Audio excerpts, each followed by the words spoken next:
Hey guys, thanks for watching the video. What I'm going to be talking about today is how to restore an old hand plane. This is one that I have just finished working on. This one is a Mohawk, but a lot of the steps that I show in this video will work for the majority of your planes out there. This is a nice hand tool, something that I picked up for just a little of nothing. And you can find these old hand planes anywhere. You can find them in antique shops, you can find them on eBay, other places on the internet. You can find them in junkyards, literally. It's amazing how people will just throw these things away. And the same steps involved in restoring this one can be used for your Stanleys, like this one. This is a Stanley number 5 that I'm going to be doing as well. And these are just great tools. Just a little bit of work, and you can get these trued back up. You can get the base smooth and flat the way that it's supposed to be. You can get the knife, the steel, sharp, and the steps are easy to follow. It takes a lot of elbow grease, but in the end, the rewards are worth it if you're into old hand tools, especially planes. And I appreciate your time watching the video. Follow along with us, and here we go. For about the past hour, I've been working on this with 80 grit paper. Actually, it's a sanding belt. That way I can have a little longer run. I've just taken and cut a sanding belt open, and of course cut the seam out of it so I would have a truly flat surface on the paper and not have to worry about that ridge. And you can see that it has come a good distance from where it was. Once again, spend the time getting the shoe of these planes just as true as possible. You can see the difference in the color toward the back. That is still a sign that we're not perfectly true in that area, and but for the most part there are just a few smaller spots. Once I get done working it with the 80 grit, I'm going to switch to a finer grit to make the finish even smoother on this, and that will be a big benefit to this plane considering the condition that it was in when we started. But this is a nice piece. This looks to be a great tool and something that should last for many more years if it's cared for. I started out with this base with an 80 grit sanding belt. I just cut it in half, cut the seam out of it, and attached it to a truly flat surface, and used that to get the plane flat on all the surfaces, including the sides. It's not perfect, but it's much better than what it was. And then from that 80 grit, I've just stepped up to 150 grit. I'm going to use that to polish off some of the scratches left by the 80 grit and help to true it up even more. And as you're doing this, just continuously step up to finer and finer papers to get the finish that you want on the plane, and it will make your plane work much better. It will be a much more interesting piece to look at as well.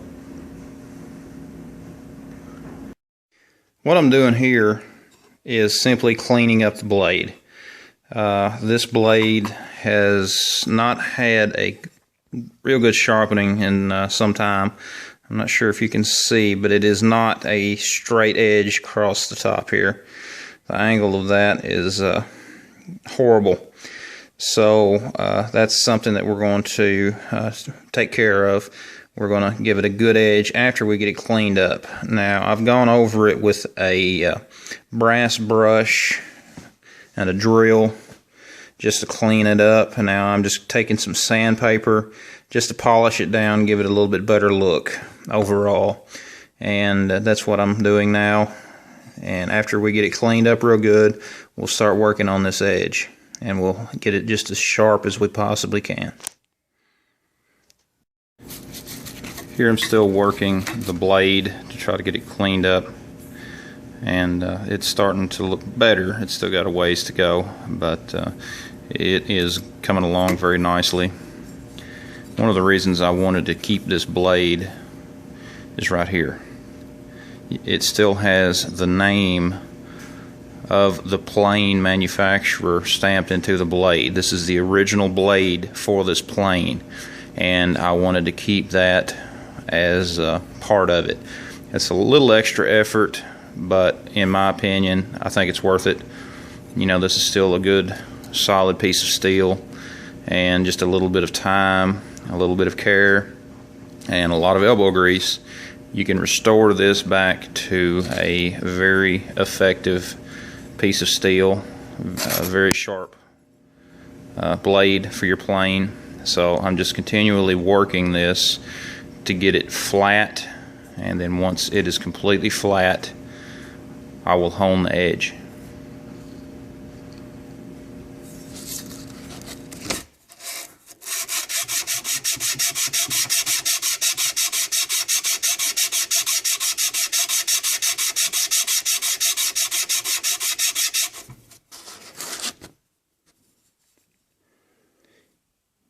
You can see we're starting to get a nice finish on this blade. It's still got a little bit more work to do to get it truly flat. I'm also going to clamp this into my jig and run it on the 150 grit as well, just to help true this edge up. It is got just a little bit of concave in it, and I want to get it flat. I'm going to set this up as a finishing plane, so I will come back and put just a little bit of an angle on the blade as well, but I just want to get it trued up to where we can build a good edge onto it, and just a little more work and we should be ready to go.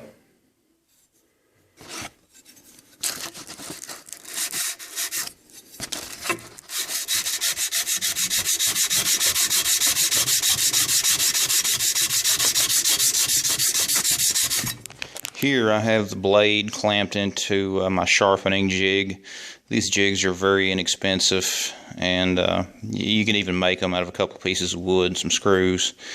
And I've got it set for about a 30-degree bevel for the edge, and I'm just going to be using it again with 150 grit sandpaper just to clean this edge up and get it ready for sharpening. We're already, just by getting the back flat, we're already starting to feel a big difference on this edge. But getting this even cleaner before we get to the stones, it will really help the edge be much sharper and look much better than what it currently does. Now that we have the edge truly flat on the front as well as the back, we are ready to take this blade to the stone. I went and used the sandpaper to get it true, and now we're ready for honing.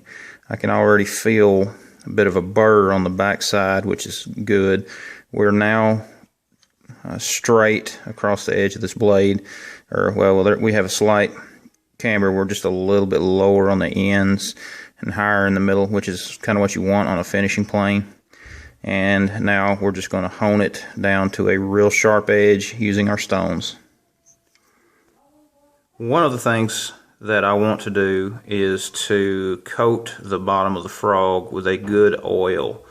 Now, if you take this tool apart regularly and clean it, which is something that I highly recommend on these old planes, you should be very good on keeping this from rusting. But I want to give it a good coating of oil, and I'm just going to leave it there. I'm not going to dry it out. I'm just going to leave just a little bit of a skim coat there to ensure that it has some protection underneath it. Now, oil will cause a little bit of your shavings, a little bit of the dust to stick to this. But once again, if you take it apart regularly and clean it, you will be fine. If you don't take it apart and clean it, you're asking for trouble. So just a good coating of oil, just a good quality tool oil will do great and help the tool last for generations to come.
just a matter of time. Just putting a couple screws back together, and once we have everything cleaned up.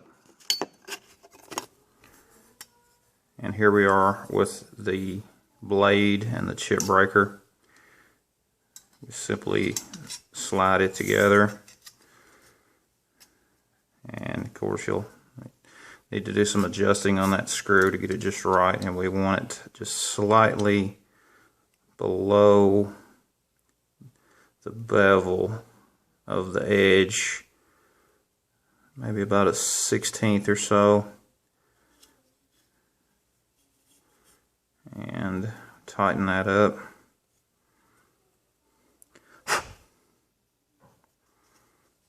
Once we have that together, we simply set the blade and chip breaker back into the plane,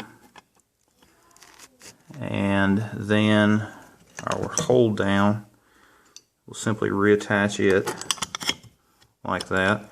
And if that snap is too easy, which that one obviously is, simply tighten this screw down more until you get a good snap when you close that. Just keep adjusting, keep tightening until it's a not too hard, but a solid snap. It's a little better. We're going to go just a touch more.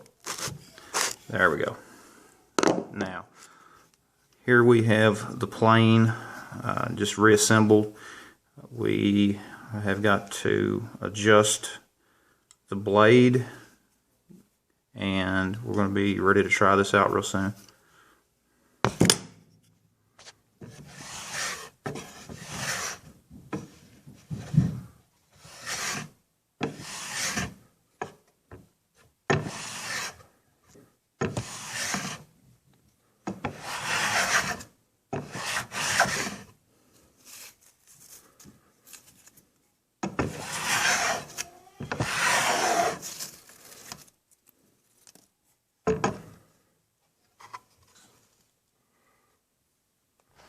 Here we are, a little bit of time, a lot of effort, and our plane is ready once again for the wood shop. You can see some of the shavings of just how thin they are that I got when testing it out. The shoe is flat, the sides are flat as well, the blade is extremely sharp, and this plane should give many, many years of good service. So I'm real happy with how this turned out, and for more on articles and videos like this, visit my blog at KentuckyWoodcrafts.com. Drop me a line, follow me on Facebook. If you like the video, please share it, like it, give it a thumbs up. I'd appreciate it. And look for more videos like this to come in the future. Thanks for watching.